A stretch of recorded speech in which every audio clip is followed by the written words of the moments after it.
up, but then I want to open it up to you in the audience to get your participation to address the issues that are of interest to you. So we begin with Suzanne, the very basic question of what impact have sanctions had? What do the Iranians want as sanctions relief in a nuclear deal? How much is the United States actually willing to cede? And how can the differences be reconciled? So why don't we start with Suzanne, and if you could give us an overview, that'd be great. I will do my best. Thank you so much, Robin, and thank you very much to U.S. Institute of Peace and to the other co-sponsoring organizations for putting together not just this panel with a couple of experts and a moderator whose experience on Iran far exceeds my own, but also the series that I think has really been a very nice package of issues that are really central to this whole question of what kind of deal can we get. And as we are in the sort of wind down phase of the negotiations, I'm glad that we've got to the real question of the money, which obviously is crucial to why it is we are at this point today. We have had a system of sanctions, a regime of sanctions imposed on Iran to greater and lesser extents since November 1979, since the seizure of the American embassy in Tehran. But we've never seen the level of impact or the immediacy of American measures and the scope of multilateral cooperation with those measures and with imposition of separate measures by the international community. As we've seen over the course of the past 4 years, it's really been quite unprecedented and remarkable. It's probably led to some perhaps overly ambitious understandings of what sanctions can in fact achieve. But we know, as you've cited through some of these statistics, that the sanctions that have been imposed, particularly the financial measures that have begun to constrict Iran's ability to repatriate its oil revenues, to sell its oil abroad, as well as to deal just generally with the international financial community, have had a very significant impact on Iran's economy. They've contracted the economy quite significantly. They've led to all kinds of product shortages, to rising inflation, to increasing unemployment, to factory shutdowns. You name it, there has been direct evidence of these sanctions' impact on the pocketbooks of ordinary Iranians as well as on the government revenues. And that has been quite substantial and really, I think, an issue that there's very little debate about. The question of what the Iranians would like out of a deal, I think, is quite simple. What the Iranians want and what they need is the ability to do business with the world in something that approaches a normal fashion. As it is today, Iran's trade is restricted in many respects to barter trade and constricted to those countries with which it has significant oil revenue deposits because of this difficulty in repatriating the revenues. What Iran needs is to be able to transact its business with the rest of the world through the international financial system, the use of the SWIFT electronic payments mechanism, ability to access its resources that are in international banks around the world, and an ability to attract foreign investment and begin to see some sort of growth in its economy. All of these things are what the Iranians want. What they're likely to get is, I would imagine, quite significantly less than that. And I think we're going to have some discussion about what some of the specifics may look like over the course of this conversation. But I think what's likely is that any sanctions relief is going to be pegged to specific actions on the Iranians' part with respect to concessions on the nuclear program. So if and as Iran adheres to whatever commitments it may make in a deal, under those circumstances, sanctions relief will be accorded. So we've seen something like this over the course of the past 6 months negotiating period. As you're probably familiar, the interim agreement that was concluded last November included a number of measures for sanctions relief, including the release of a relatively modest amount of assets and some term-limited relief to particular sectors of the Iranian economy. We've seen those assets release take place if and only as Iran has reciprocated with its own commitments to specific measures on its nuclear infrastructure. And I think we're going to see something very similar with respect to any kind of a final deal. Every single element of the sanctions relief package will have to be pegged to fulfillment of commitments on the part of the Iranians. I think it's also quite clear that we're unlikely to see a significant change in the comprehensive embargo that applies to American businesses that has been in place really since the Clinton administration, because so many of the US sanctions have been applied for reasons that transcend just the nuclear issue, and in fact, in many cases predate it. The comprehensive embargo, I would imagine, under no circumstances would be released. And so we are likely to, in the best of all circumstances, and only over a gradual period of time, see some kind of a sanctions regime that is quite disproportionate between how it applies to American businesses and how it applies to international businesses.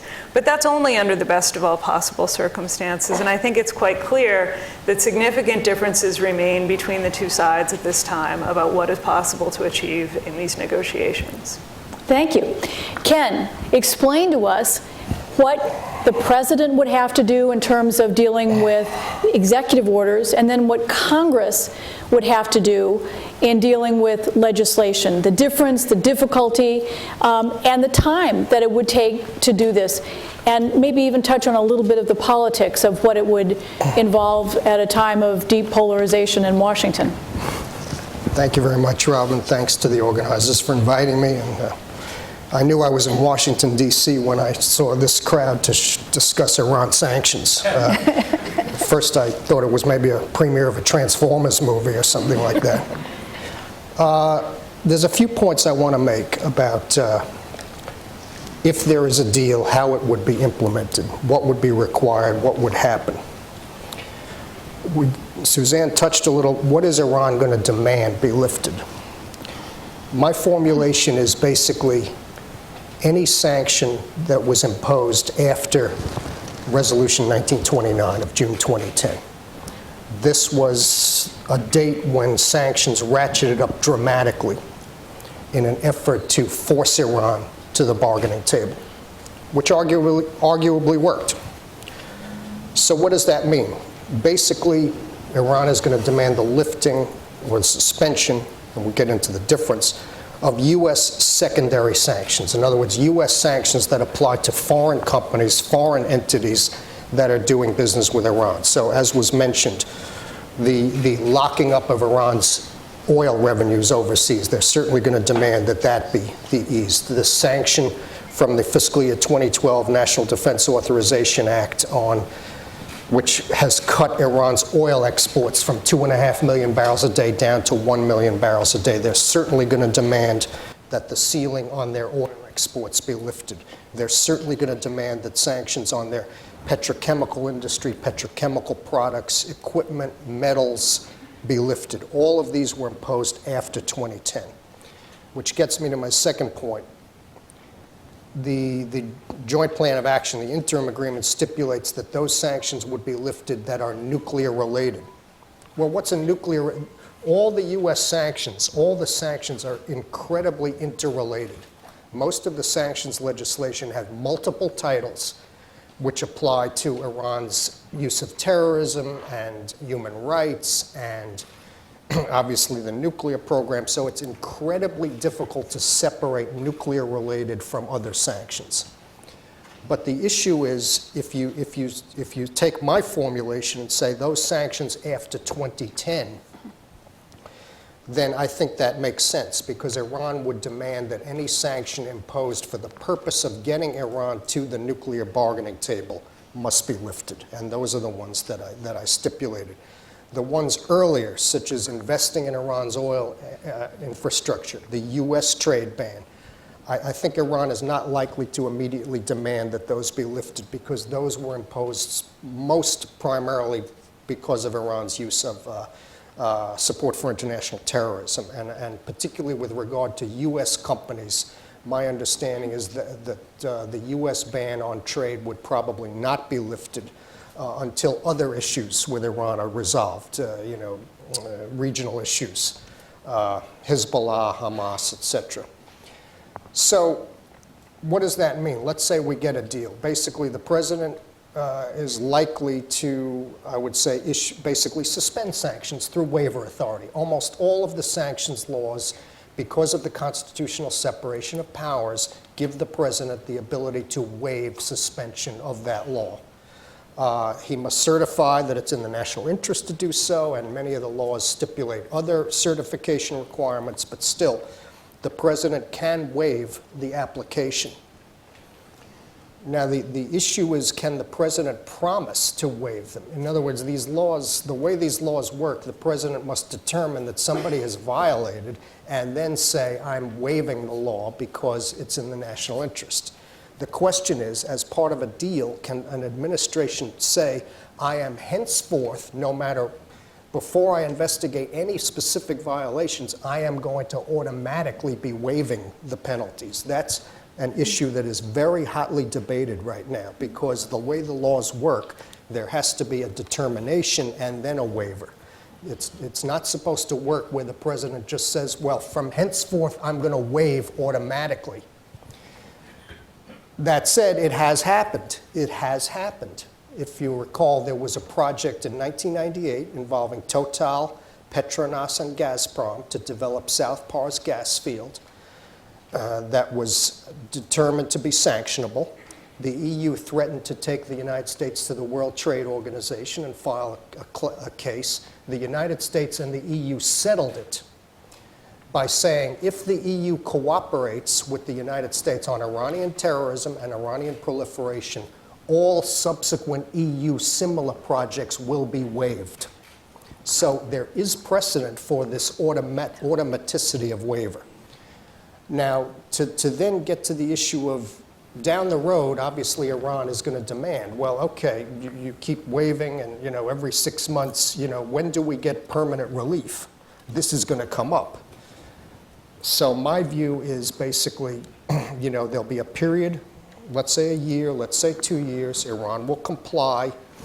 We'll have a deal. The International Atomic Energy Agency will certify, yes, Iran is meeting its commitments under the deal. And maybe a year or two, Iran will say, okay, we've been complying for a year or two. Why don't we need permanent sanctions relief?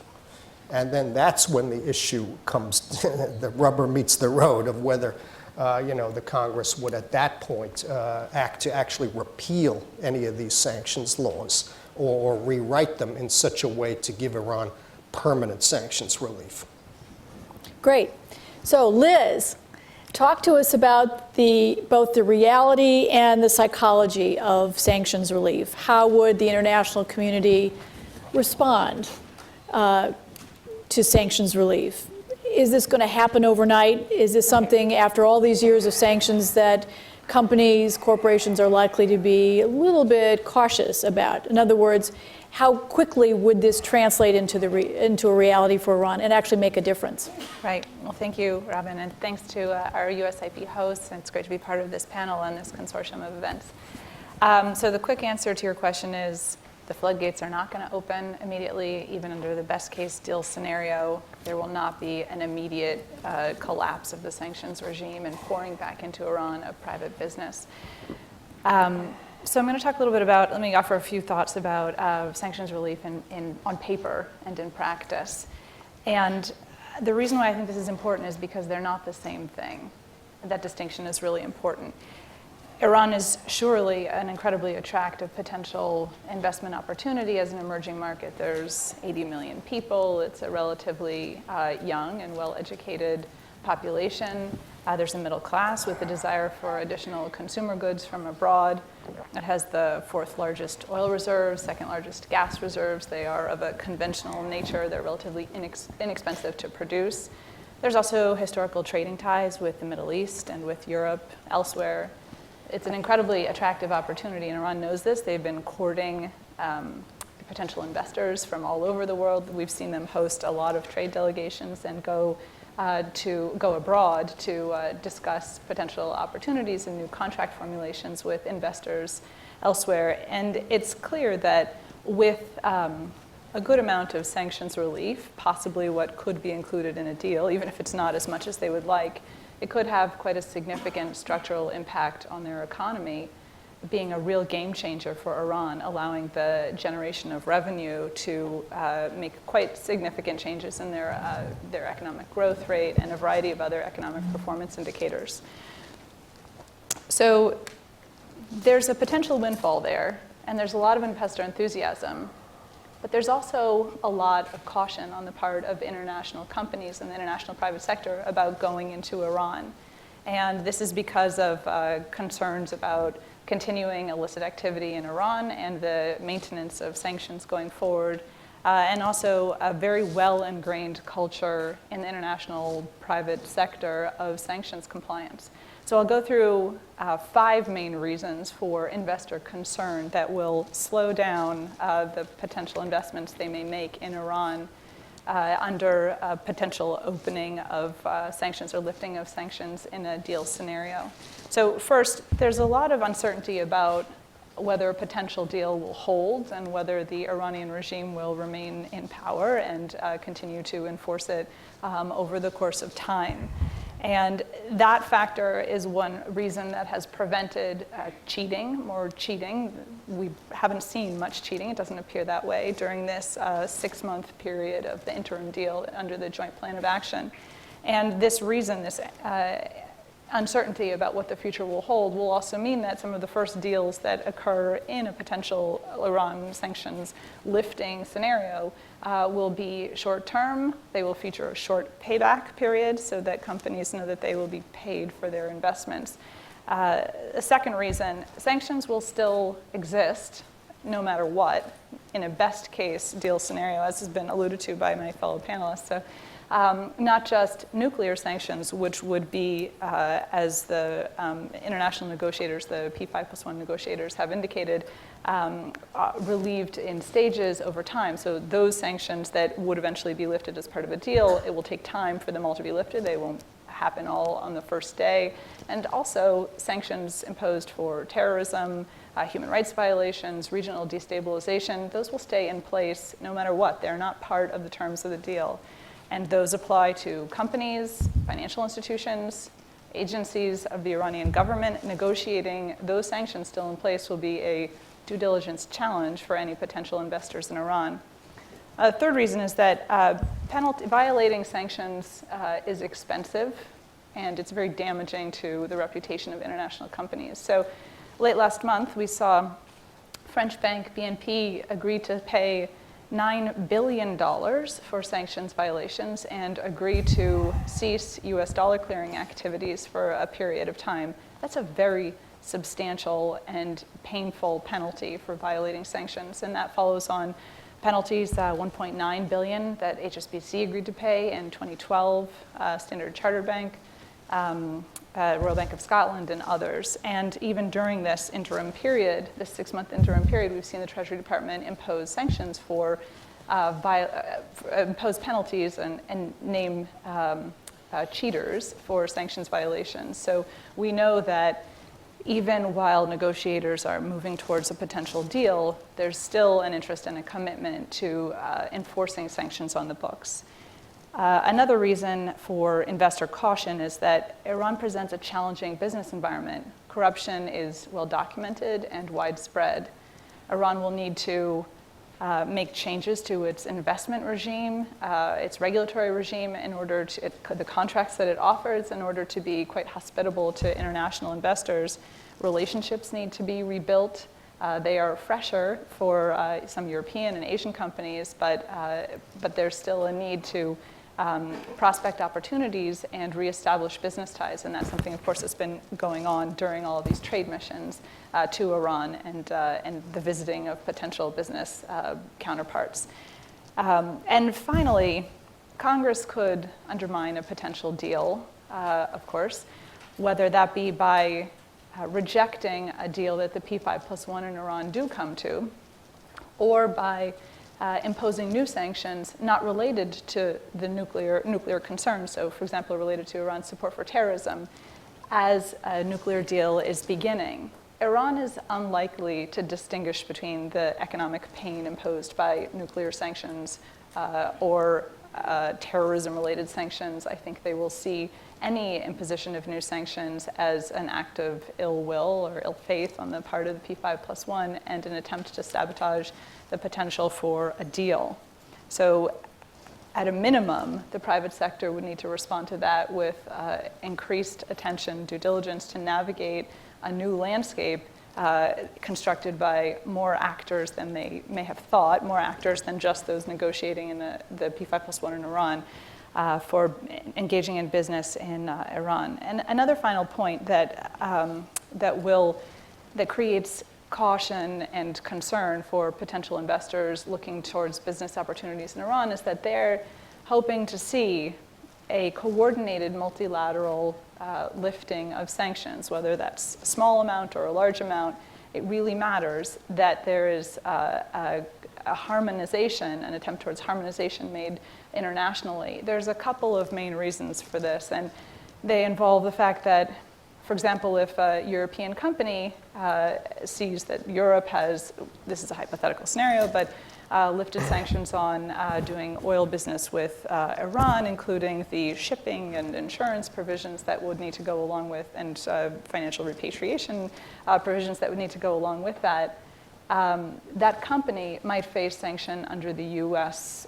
sanctions. So if they have an interest in doing business in the United States or in the U.S. dollar, they face losing that business if they violate U.S. sanctions. In practice, I think most companies in Europe and Asia, elsewhere, that are interested in doing business in Iran also have an interest in doing business in the US dollar or in the US. So they will try not to violate US sanctions.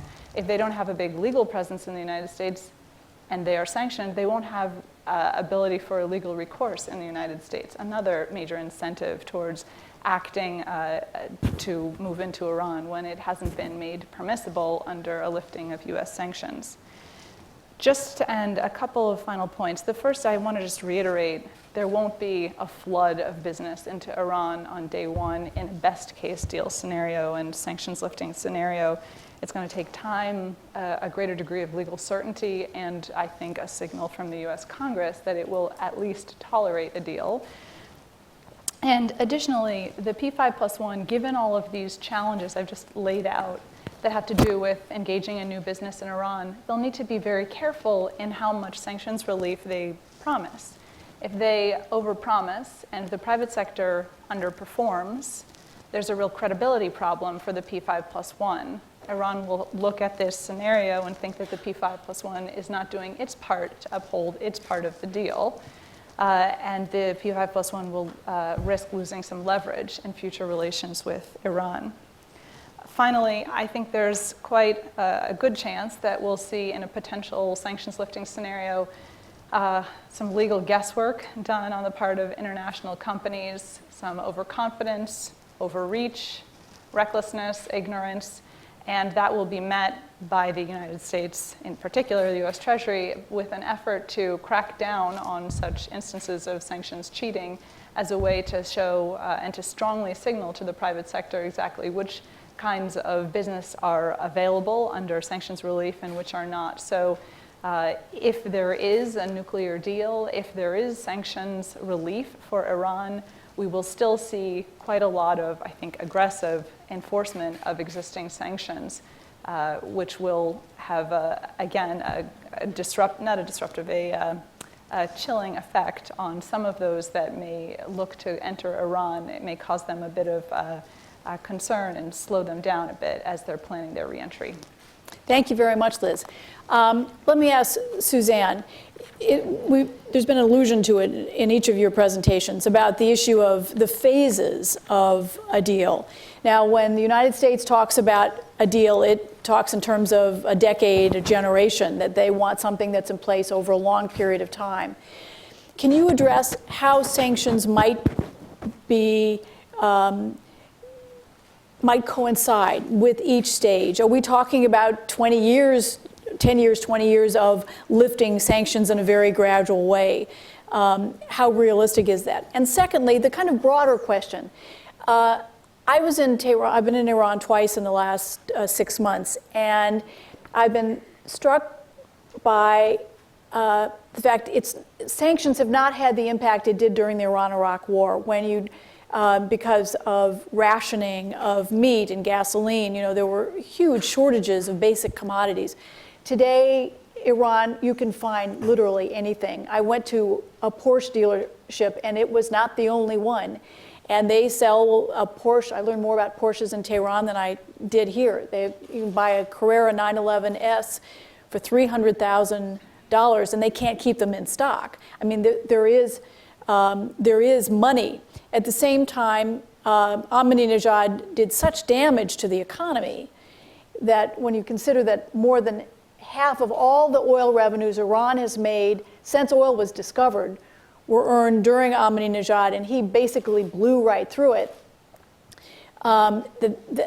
So there's this kind of disconnect. There's enormous wealth, but there's also a sense that mismanagement was as much a factor as sanctions, really. We like to think that sanction was the pivot, but in fact, it's this intersection of the two phenomena. So if you could address that, how vulnerable is Iran today economically, just in general, and then the issue of the phases and how that might work. We saw a little bit of it, but what time frame are we talking about? Thank you. Those are two really interesting, wide open questions. I think the timeline will very much depend on what the overall timeline for the deal is. And we know that this is one of the sort of sleeper issues, potential bombshells within the deal. And it's been discussed in some of the prior iterations of these panels that USIP has helped to organize. There's a big difference between what the United States administration, as well as what the Congress might consider to be a tolerable sort of rehabilitation period for maintaining these very extensive constraints on Iran's nuclear activities and infrastructure, and what the Iranians are looking to get out of this deal with intact. So, I think the timeline for sanctions and the phasing of sanctions will be very much pegged to where the final decision comes out on this time frame. And I can't tell you I'm confident on where that's going to be. I think it's obviously going to be shorter than what some of the very extensive multi-decade time horizons have been suggested on our side, but it's also not going to be the sort of snap of the fingers that clearly many on the Iranian side are both demanding and anticipating. And I think this gets into this whole question of psychology and how this deal has been sold both within Iran as well as within the international community. This expectation, as Liz said, both cultivated by the Iranians, but also, I think, used on this side as an argument against diplomacy, that somehow business is going to rush back into Iran. It's really a double-edged sword for the Iranians because, as Liz suggested, it's really not proven to be the case over the course of this interim period. But it has set some very high expectations on the part of the Rouhani administration from the Iranian side and among the Iranian people, for whom the deal last November was really sort of the deal. They're not focused on numbers of centrifuges or particular installations. What they're focused on, and I know this from my own time on the ground now, quite dated within Iran, is on this ability to interact normally with the rest of the world. And this has been brought home to them in a very clear way, how restricted and how constrained they've been over the course, particularly, as has been said, of the past 4 years since 1929.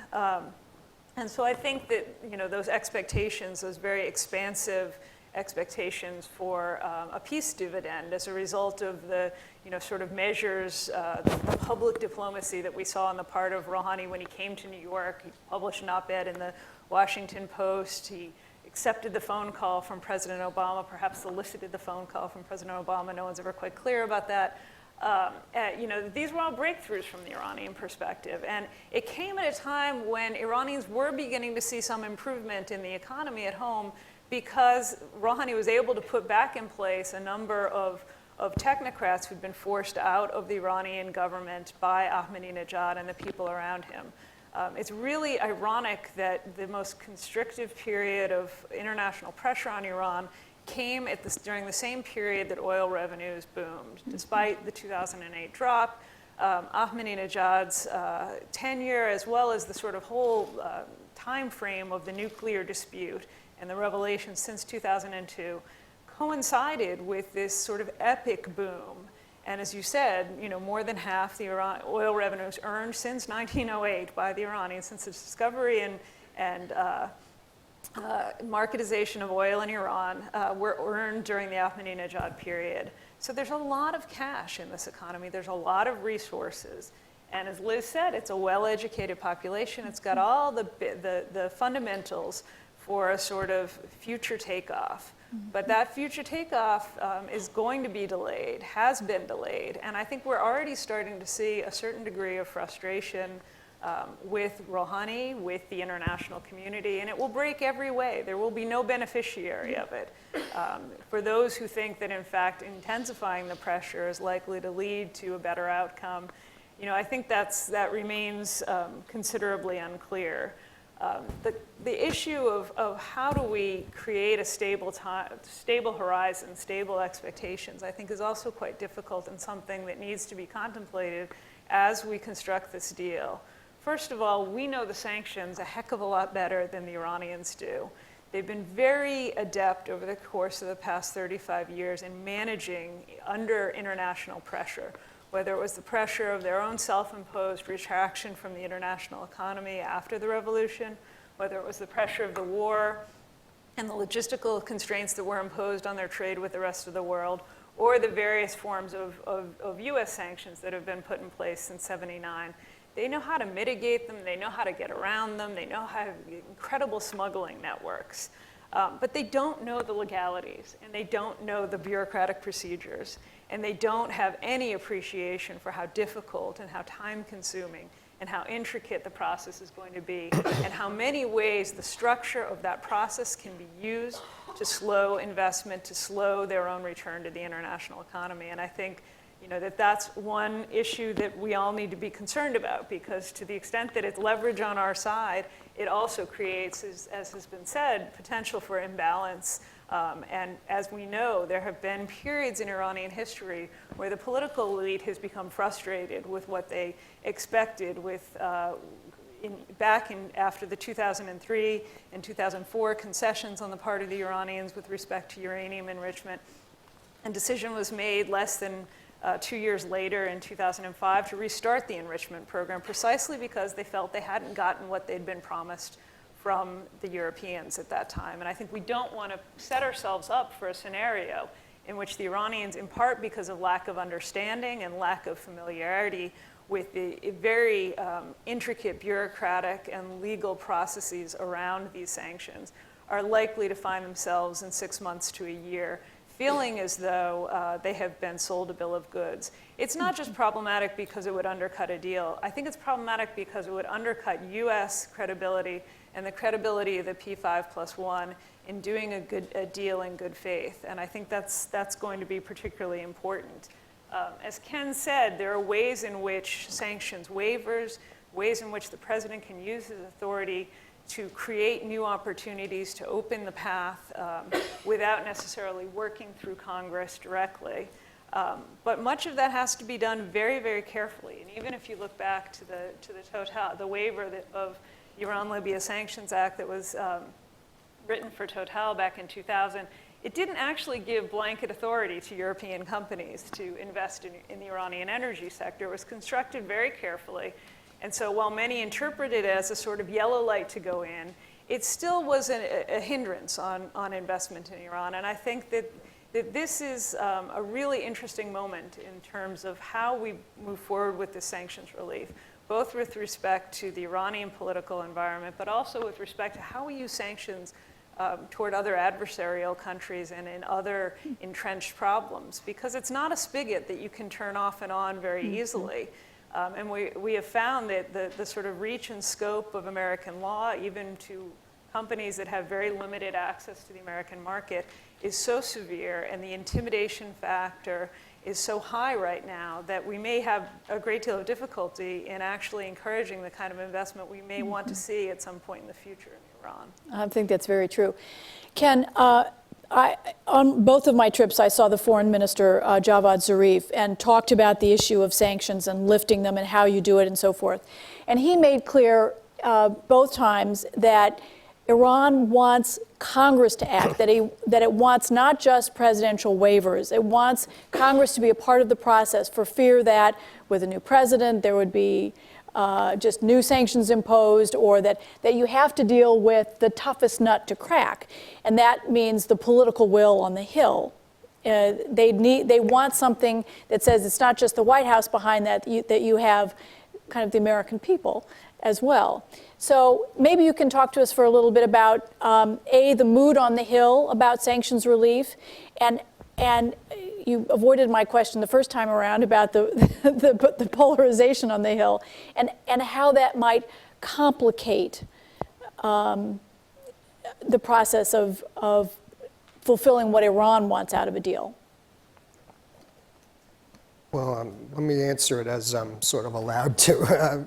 It's, I mean, what I would say is, I would say Iran needs a deal. I don't doubt that this Porsche deal is, the IMF said their economy shrunk 6% in 2013. That is severe. Our economy here shrunk about, 4% in the 2008 crash, and it was dramatic. I mean, unemployment went to 10% here. 6% is huge. It is huge. And now they need money because they're propping up Mr. Assad and they're propping up Mr. Maliki as well. So they need even more money. These things cost money. That's their foreign policy. That's their right to have their foreign policy the way they want. It costs money. So they need, I would say, sanctions relief. Now, we talked about the stepwise. I mean, to my mind, a lot of sanctions would have to be eased, suspended at once, because it doesn't, you can't, it's all interlocked. You can't allow them to export back to 2.6 million barrels a day, but the revenue is still locked up in foreign banks, and you can't allow that without allowing them to use the SWIFT system, because then they can't bring the money back to Iran. So all these, to my mind, all these would have to be lifted quickly. This is what the Iranians would demand. Now, we can get to the issue of maybe allowing investment in Iran down the road. That could be maybe sequenced later, because it's not immediate. But, again, dealing in precious metals, dealing in hard currency, shipping insurance, all of these, it seems to me, would need to be, as part of a deal, lifted very quickly in the process. Otherwise, it does Iran no good. In terms of Congress, again, I'm in a CRS capacity here. To my mind, Congress, I think, what they are looking for in this deal is, does it take the issue of an Iranian nuclear weapon off the table or not? If it does take it off the table, then I think Congress is more likely to,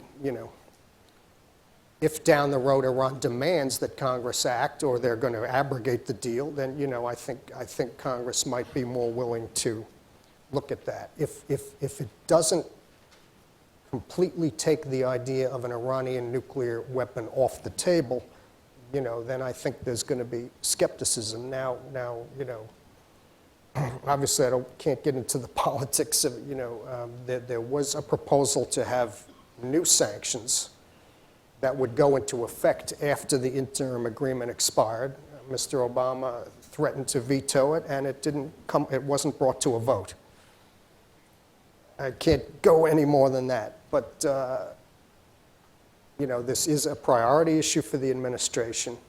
A deal is a priority issue for the administration. Now, on the issue of waivers, though, to your point about what Zarif said, if there is a deal and waivers are issued to allow the United States to implement its commitments under this deal, I'm not a constitutional lawyer, but I would say that that is binding on the next president. There is not, under the way the Constitution works, a new president does not come in and say, I don't like the deal that Mr. Obama negotiated, and I'm not issuing these waivers because I don't like the deal. The system here does not work that way. Now, there have been international agreements. I think it was NAFTA, please somebody correct me, where a president can come into office and say, let's review the deal, or let's renegotiate certain aspects of the deal. That could happen. And then we'd have to go back with the Iranians and P5+1 and look at it if that were to happen. But the idea, I think, of a next president coming in and saying, I am not issuing these waivers, that would be viewed, I think, as an abrogation of the U.S. commitment, and I don't see it happening. But he could issue new executive orders. To do, No? I mean, You know to the do answer to what? this? Sure, a new president could issue any executive order Yeah. they want, but I was just going to cut It's it. still- I would respectfully disagree with the suggestion that a new president would be bound to use the same waivers in the same ways that President Obama has used. But go ahead. No, I mean, I just, well, we could disagree on it, that's fine. It's just because the deal would be viewed, not extending the waivers or issuing contradicting executive orders that would have the effect of basically abrogating the deal, I think would not fly. I just think it would not fly. Go ahead, and then I have a separate question for you as well. I think that a treaty, a formal treaty, I agree, would certainly bind the next president to the terms of a treaty, although, of course, a new president could revisit that and do what they would. But that I see as binding through continuation to a new administration.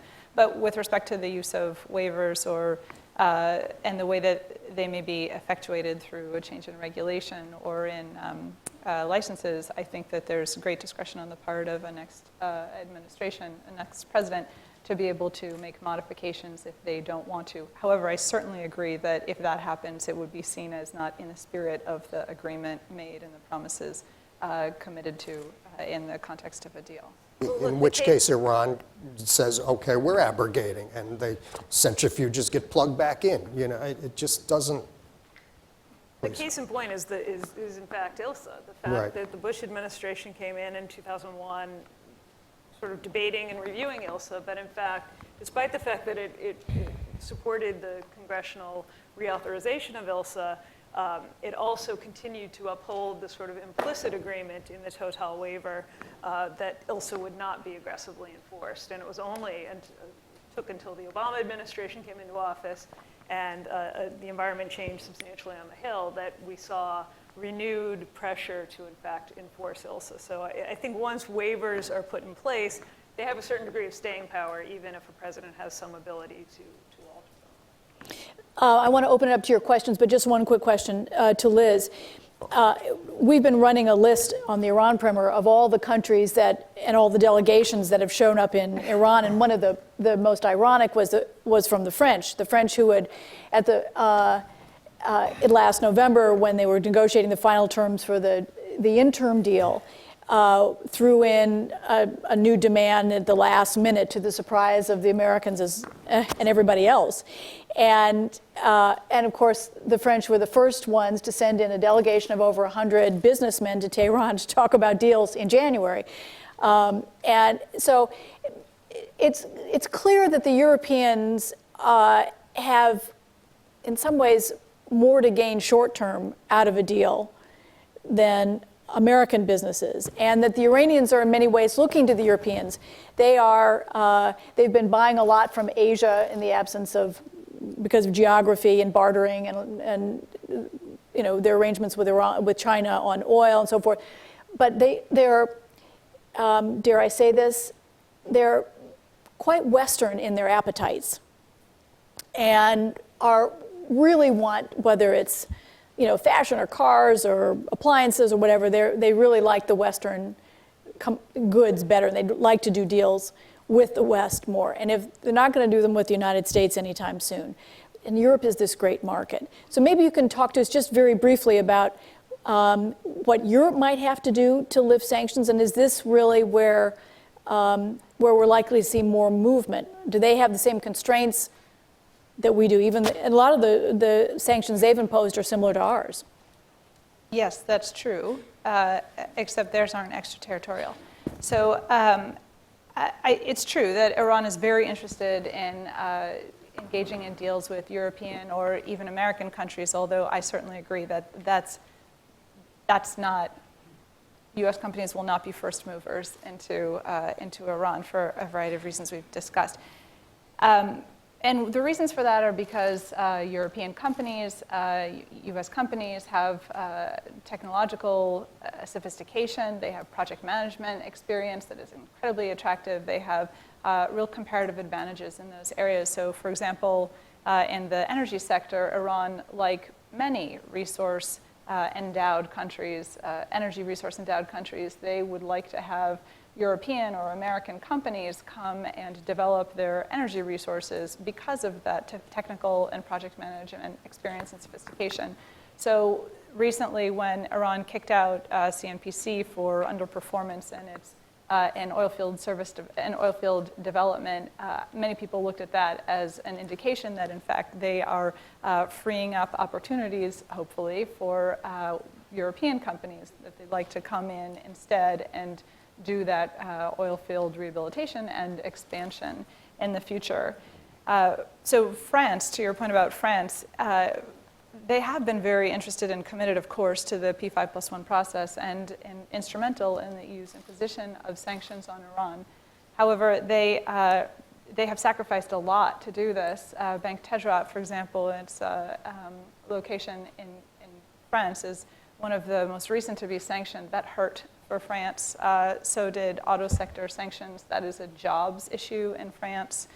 In particular, Total is one such company, French company, that has quite a lot of support from the French government that would be well placed to do business in Iran and has a history of work, of course, in the region.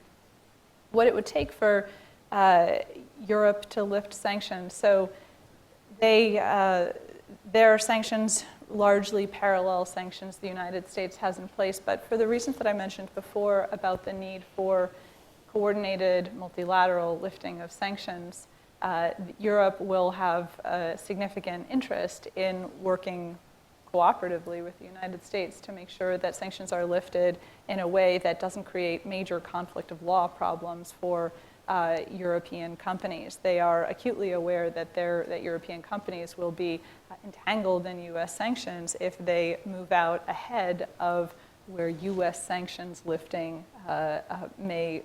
those opportunities that US sanctions liftings may create for international companies in Iran. So we've already discussed some of the most attractive opportunities or most attractive sectors in which Iran would like to see relief. Energy, autos, which by some counts as the second largest industry in Iran. Of course, the ability to move money, and the EU holds a very significant card when it comes to sanctions on Iran. The imposition that it has on use by Iranian banks of its SWIFT payment messaging system, and that is locked up under EU sanctions, not US sanctions. Thank you. I want to open it up to your questions. If you'd identify yourself and your organization in the back, right up there. Wait for the mic.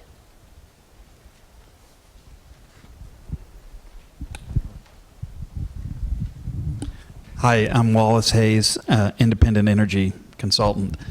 My question is about, is there a distinction between waivers and licensing? Because on the Total issue and the ILSA investment issues, we had one waiver, and then there were half a dozen to a dozen other investments that were treated as if they were part of that same waiver, but never actually got waivers. And so that's why they were able to go back and re-examine those issues in the Obama administration. So is there a difference? Do you have to issue waiver by waiver on every single transaction, or can you do something like issue a general license that allows, for example, for the lifting of Iranian crude? Thank you. Liz, you want to take that? Sure. So this may not satisfy you, but it may depend a little bit on what you call waiver and what you call, how you define license. And so, in general, using a waiver may not be enough to get business moving. You may need to, the way that it then takes effect to actually make companies see that there is an opportunity there is by changing regulation or issuing licenses. Those licenses can be general licenses, they can be specific licenses. For an individual transaction, that's probably a specific license or an individual waiver. And it, again, depends on the underlying sanctions authority that you're talking about, what kind of statute it's linked to, or other vehicle. You want to, if either of you want to speak to the specific example he mentioned. Well, I mean, I would just say that reach-back authority and the extent to which we've seen sanctions enforcement take place retrospectively is one of the really major factors in the fear that has been, I think, entrenched now within the international financial community, within the international energy sector, and other key areas that the Iranians might be looking to tap as they begin to reopen their economy to the world. There are so many companies that look at whether it's BNP or Standard Chartered or any number of other firms that have been subject to significant penalties as a result of activities regarding Iran or that took place in Iran that stretch back several years. That is, I think, going to continue to deter companies from investing even after we see the regulations in place when and if there's a deal. It will take not just weeks, not just months, but years. And this is what will differentiate the Iranian case from other cases of sanctions, relaxation, or lifting. We've been through this before with respect to Iraq, with respect to Libya, and a couple of other cases in point. But none have been under this continued scrutiny. None have continued to have the scope of the sanctions that are likely to remain in place with respect to Iran. I think that was true even of South Africa, that it took a long time, despite the kind of epic transition it underwent, to lift some of the sanctions that were imposed during the apartheid era. George.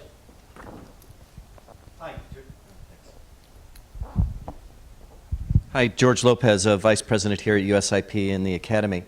If I were thinking about that the U.S. would cede some things, one of the areas I'd look at is the UN Security Council resolutions. I was glad to hear Ken talk about the 1929 as a figure point there. But the Iranians could put the U.S. in a situation in which, if the IAEA verifies that things have been closed down in agreement with 1929 and 1984 resolutions, then you ask for a vote in the Security Council to ease those sanctions, which takes 140 entities and individuals off the list and any number of things, and you don't have to really worry about Congress, and you put the U.S. in what might be seen by some as a favorable position of bringing UN Security Council resolutions to a close, or the unfavorable situation of maybe vetoing the relaxation or suspension of those resolutions, where we've really negotiated the deal that the conditions for the original resolutions are met.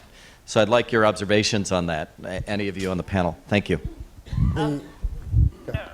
The resolutions would not in themselves be binding, let's say, on Congress. I mean, the resolutions are a mandate or an authority, particularly 1921, which was more of an authority than a mandate. Which give member states the authority to take certain steps.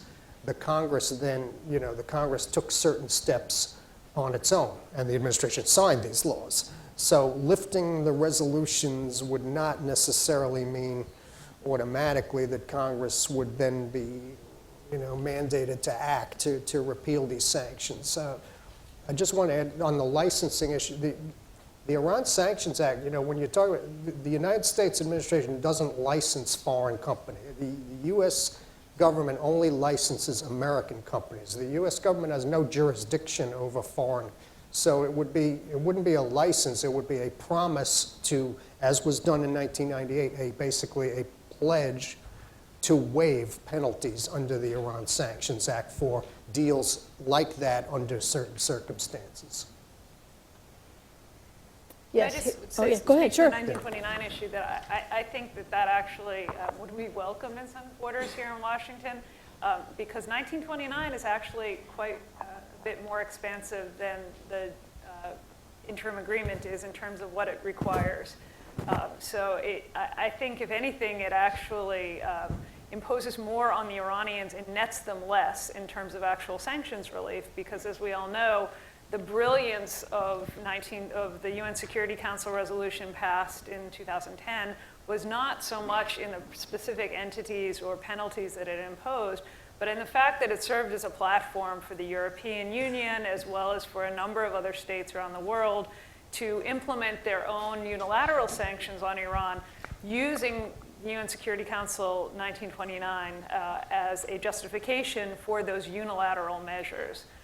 So I don't see, in fact, that lifting of UN Security Council resolutions actually brings real relief to the Iranian economy, and it actually would probably revive or give more authority to some of the technical questions that have come up over the course of the negotiations, particularly the missile issue, if we were to, in fact, to revert to that as the basis for the negotiations rather than the joint plan of action.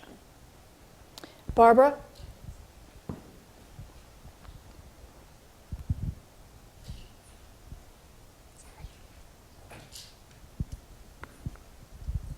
Thanks very much. Barbara Slavin from the Atlantic Council. Thank you for a really interesting discussion.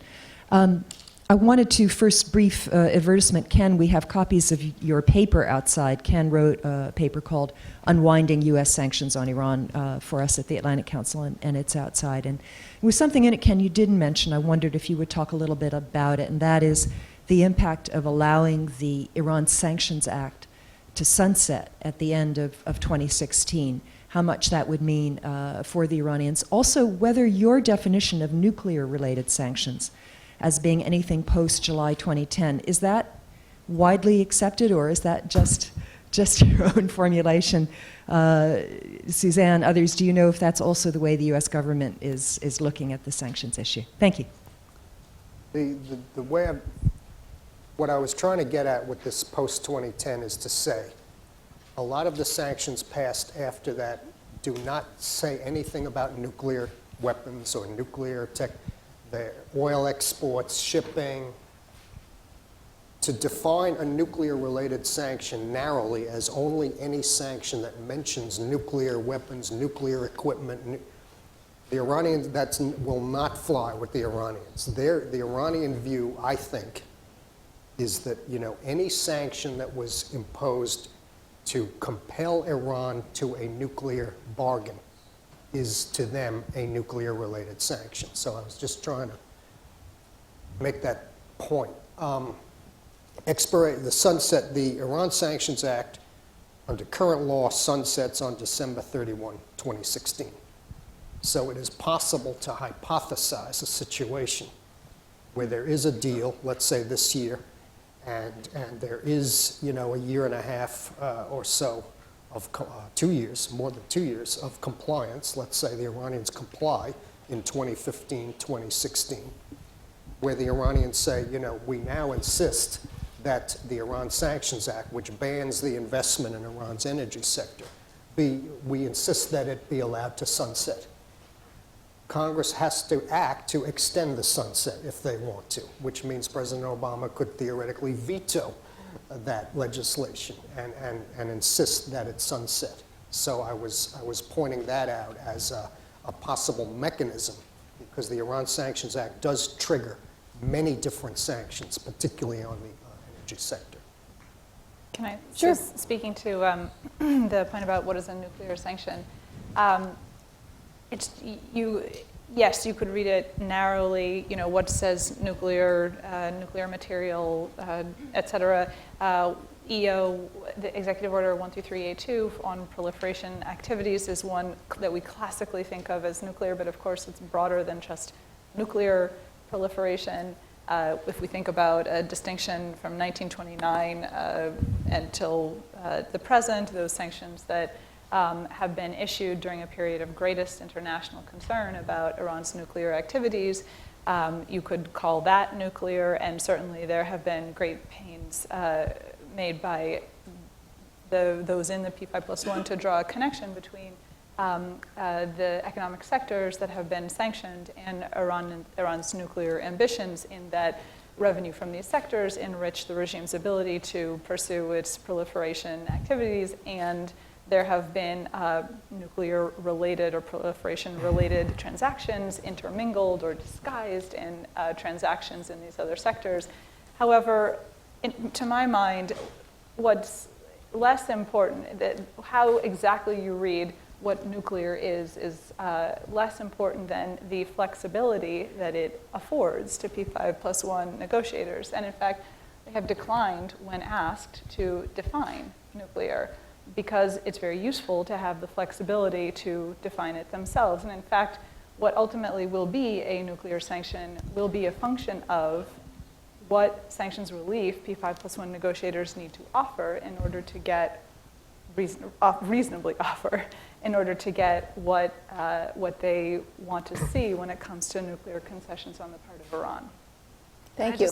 Yeah, sure. Very quickly, just I don't think 2010 is really the cutoff for the way the Iranians are looking at this, because if you examine what has been so powerful about these sanctions, it really began in 2006 with the designation of Bank Saadarat and the continued designation of individual banks under both 13382 and 13224. The two executive orders that were passed, the second of which we haven't talked about is explicitly related to terrorism and wasn't, in fact, crafted with the Iranians in mind at all, but it's been quite powerful in terms of cutting off Iran's individual financial institutions from the international financial system. And I think from the Iranian perspective, what they're looking for is their banks to be able to do business with the world. And obviously it's not going to happen all at once, but I don't think that any scenario in which their banks are remain under some sort of indefinite suspension from interaction with the rest of the international financial system will be acceptable to them. I will add, though, that I was surprised at what they accepted back in November. By my standards, I think they sold relatively cheap. Perhaps they thought that this sort of crack of the sanctions relief that was offered under the interim accord and the Rouhani effect and the improvements he was making at home in the economy and the putting in place of a bunch of technocrats who were out selling new contract models for the energy sector would just lure investment back, and that companies would wink and nod, as they did to a certain extent back in the late 1990s. They had to take the risk that an administration sure. might actually decide to impose Sure. those. And so I think that, it's unclear, what they would accept. What my definition of what would be a reasonable deal from the Iranian side, they may actually sell cheap once again. It depends, I think, on your definition of just how eager they are for a deal, just what the political conditions within Iran at this stage might be. My own calculation all along has been the fact that they signed on to the interim deal meant they were in for the full bargain because they got so little. And because effectively the regime, not just Rouhani, not just Zarif, but the regime itself has banked its credibility on this deal.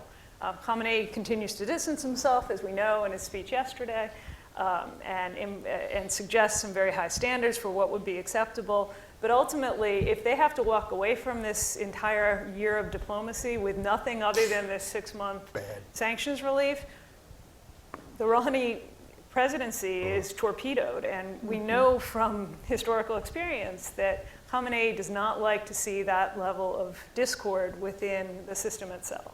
Well, it's interesting. Khamenei's speech yesterday, he also talked about how he supported the negotiating team. And so you get this mixed message. He's both good cop, bad cop, and he's going to have it both ways. And that's the way he's always played everything.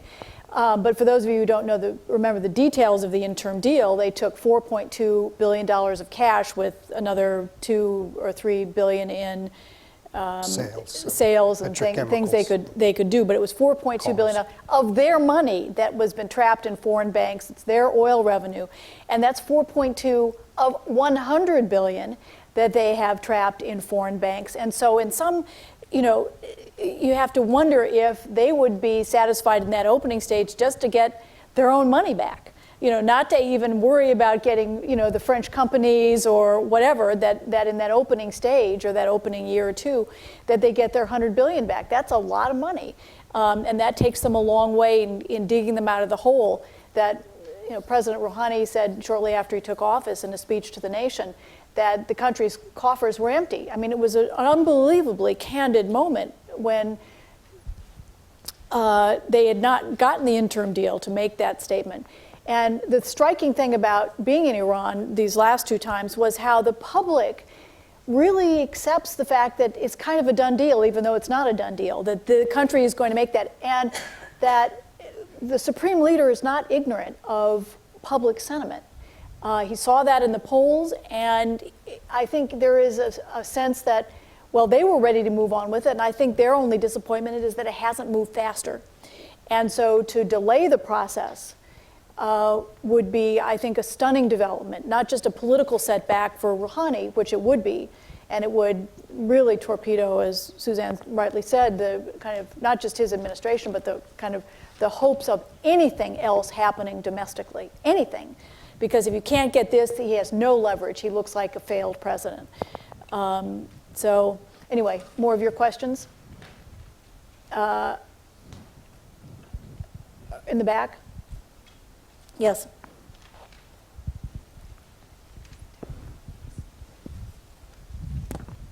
Thank you. Leandra Bernstein, Ria Novosti.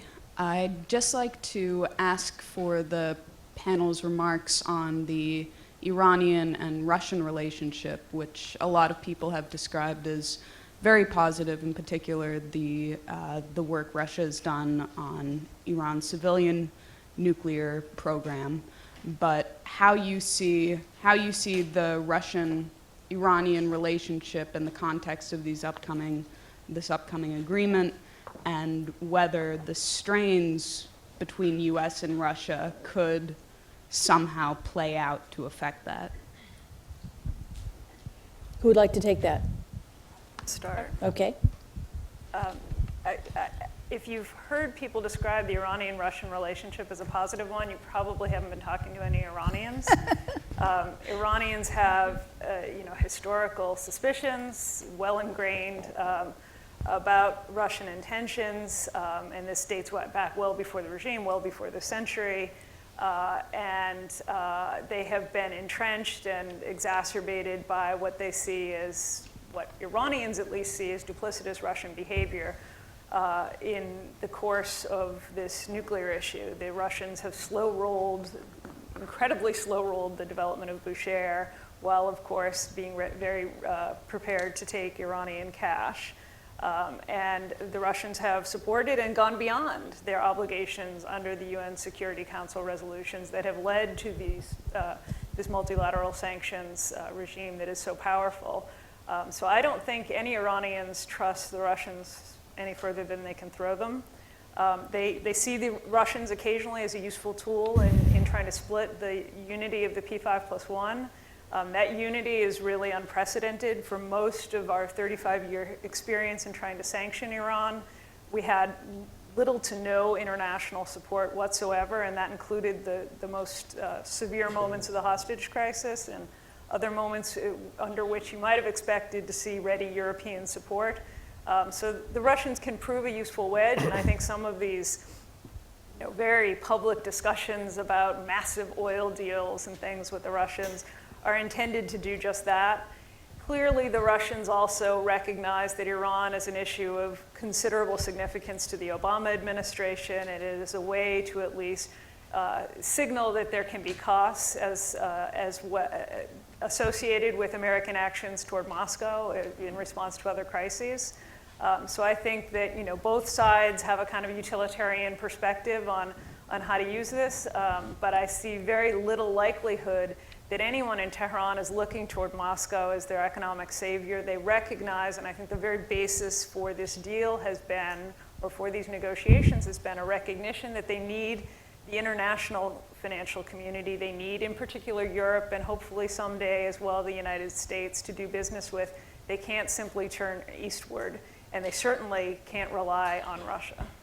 Yeah, I agree with all of that, and I'll just add, as you mentioned, many people have looked at the news of a potential Russian-Iranian oil deal for 500,000 barrels per day, which is, of course, an extraordinary amount of oil, given that A, that's 50% of what Iran exports now, and B, Russia has absolutely no need for oil because it is a major global producer itself. So that deal, it appears to be, there appears to be truth to that, some truth to that. So it then looks as though it's a kind of oil money laundering deal.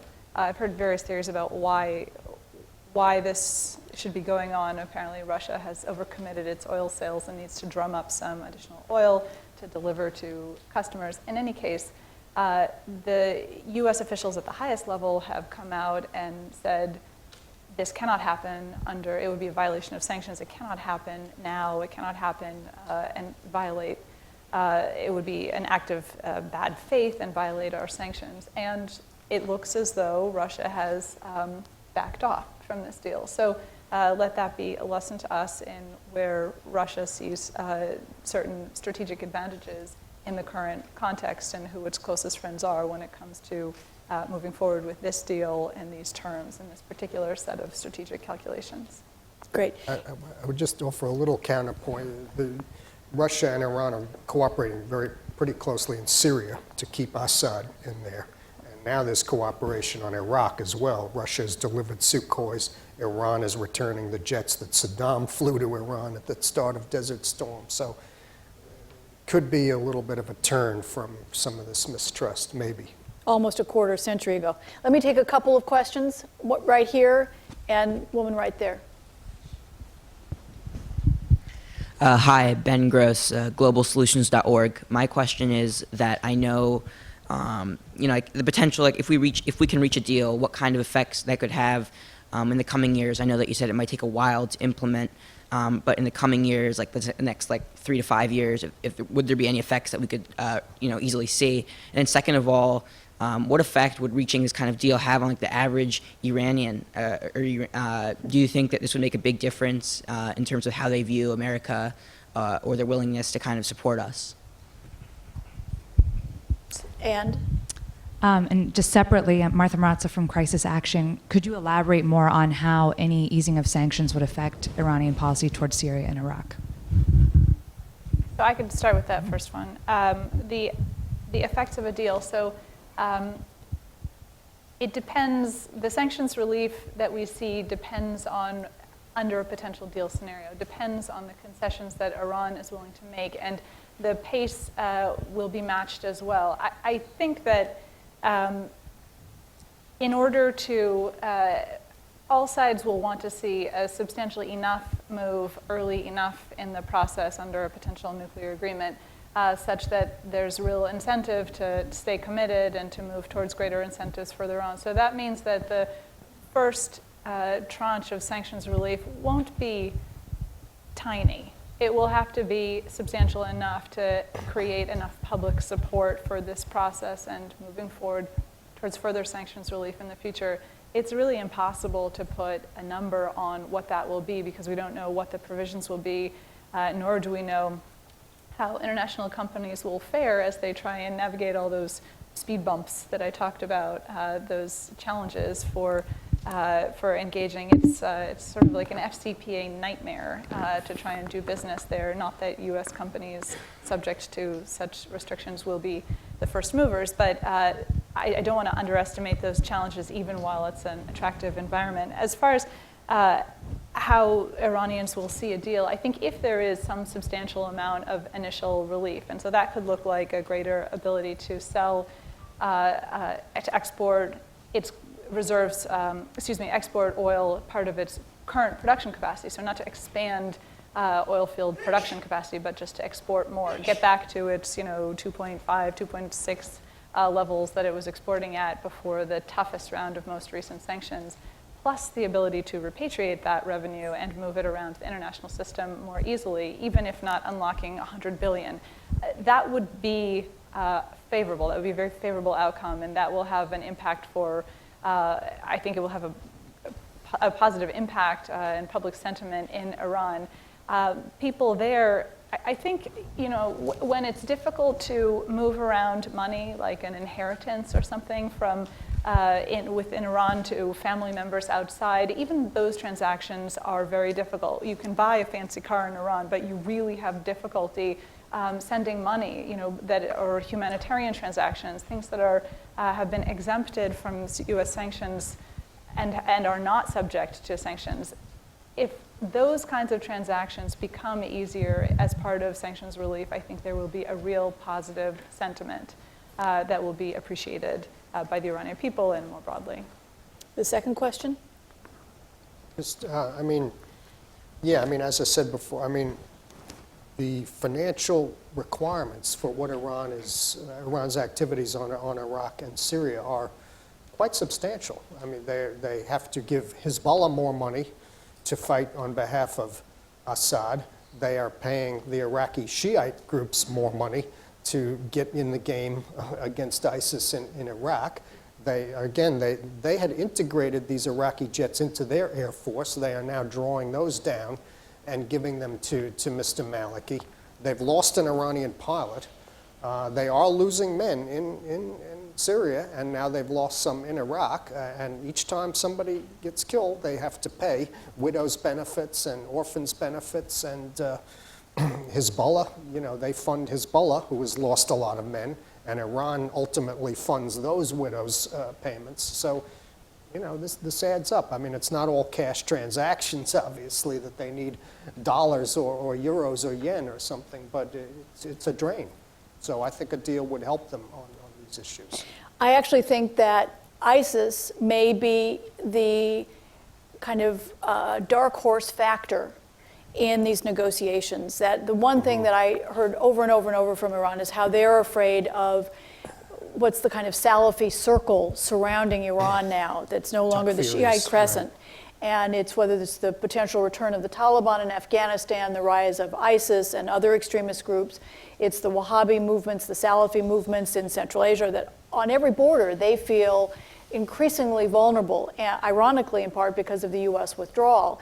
And they think, when I even went to see the ringleader of the takeover of the U.S. Embassy in 1979, and he talked about how he spent all of his time as a young activist trying to end U.S. influence and manipulation of Iran, and how today he's spending all of his energy devoted to trying to get the two sides together again because they have this common threat from extremists. And it was, a lightning bolt. So I think that one of the things that's kind of looming over these talks is they actually have a common security concern in the region.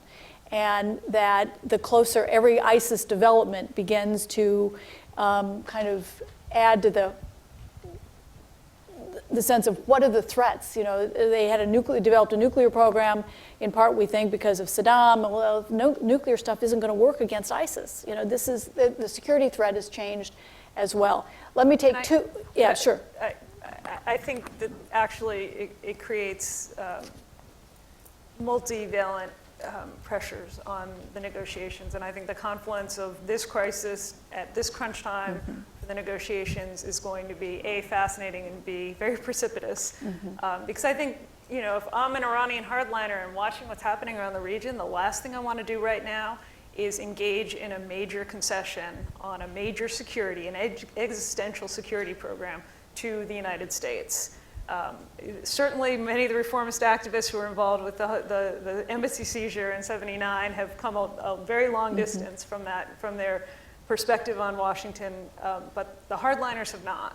And what they see, I think, is much an argument for a greater defense, a more aggressive offense in the region, and for a stiffer spine toward the international community, and real concern about appearing to capitulate at a time when there's regional weakness. And that's the sort of mentality that characterizes many of those in the security establishment. I think you heard Khamenei speaking to some of that yesterday in his talk. So I'm less persuaded. I think they'll also look at the oil markets and wonder if, in fact, the possibility, certainly not the probability or the inevitability, but the possibility that Iraqi oil exports could be impacted by what's happening might be a new opening for